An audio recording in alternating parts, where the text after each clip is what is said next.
Hi friends, good evening. I'm Dr. Ashutosh Gupta, and today we are going to talk about the fetus in first trimester. Okay, so meaning thereby that this the process of doing this ultrasound and looking around for the baby very diligently. It is a process of fun, as a matter of fact. Okay, but many times we come across with some findings which really puts the baby and in the spot, and therefore we do have some findings which can have a lot of differential diagnosis, and therefore the diagnostic investigations might change, and therefore the prognosis would change, right? So we do have now, so almost we do have three cases. So almost all the cases are something around 12 weeks. The first case is about the macroglossia. Macroglossia meaning thereby that the tongue is slightly enlarged, right? So that could be because of the macroglossia, could be because of the some issues with the mandible, that is the lower jaw, which is the resting place for the tongue. This could be hypotonia for the Down syndrome. This could be some storage disorders, like we can have a mucopolysaccharidosis and all those stuff. But anyways, in first trimester, this has been identified as a marker for aneuploidy, specifically for trisomy 21. And the second case is about the cardiac evaluation. So probably we did one cardiac evaluation and then we identified something, and then the supporting evidence that we identified in the hands and then in the tricuspid regurgitation, simultaneously with the shape of the head. And then the third case was having a bilateral cleft lip and palate, right? So meaning thereby that there was an columella, meaning thereby that the front जो the front part of the nose, and then the lower part of the upper lip which gets attached to the nose, gets floated up, and therefore this is called as a proboscis, and therefore we have had those proboscis. So probably we shall see all these three cases and then we'll discuss them out. So this is the fetus, this that we are seeing. So this is at 12 weeks, right? So now try to look around in here, and then probably we see, look closely, we identify that this is the tongue. So baby is slightly trying to chew up the tongue. So so now the baby is just moving the lower jaw, and therefore now therefore the tongue has come up. Right, okay. So what we're identifying is this, that there is no retro or micrognathia, but eventually the tongue is out, and therefore this could be a part of macroglossia.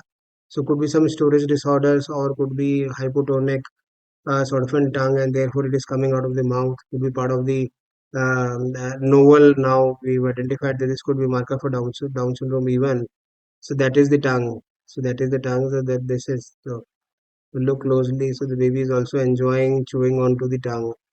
So this is how, and so doing this ultrasounds, obstetric ultrasounds is very interesting and perplexing. So the fetus is like something you keep on looking around for the baby and try to make those differential diagnoses. So that is what it is. So this is the tongue. So probably we now we go back to the drawing board again and open our books, and therefore try to look around what could be the more differential diagnosis of this thing. And now we are coming to the second case. So this is the heart, specifically the right atrium, tricuspid regurgitation, holosystolic TR. We looked on for the clenched hands, and then the heart once again. So probably we are having a tricuspid dysplasia, and then the strawberry skull. So this could be part of the aneuploidy even. So this is the third case. This is also at 12 weeks, and then we identify that there is something fishy which is there at the nose and all those stuff. So this is a bilateral cleft lip and palate, right? And therefore which gets unsupported, so which is called as a premaxilla, वो नाक के नीचे से attached है, and therefore we can see in axial that both it is defect on both the sides. So this is a bilateral cleft lip and palate, and the overhanging columella in the proboscis. So this is what it is. So this is what we are trying to make a diagnosis of a bilateral cleft lip palate at something around 12 weeks and 2 days. So this is a DADC twin, right? So the second baby is good, and but then this is, so this is it. So this is the bilateral CLCP, right? And eventually we identify that this could be very well have a corrective surgery can be done. For that macroglossia wala thing, we identified that this could be marker for aneuploidy, specifically for trisomy 21. We did some investigations which turned out to be normal. The baby was in a follow up, and then we identified that probably it has regressed. So this we it was so. more investigations regarding those storage disorders were not being done. And but then in the subsequent scans, we identified that there was no element of an the tongue was not that protruding outside, and therefore the element of macroglossia was not there.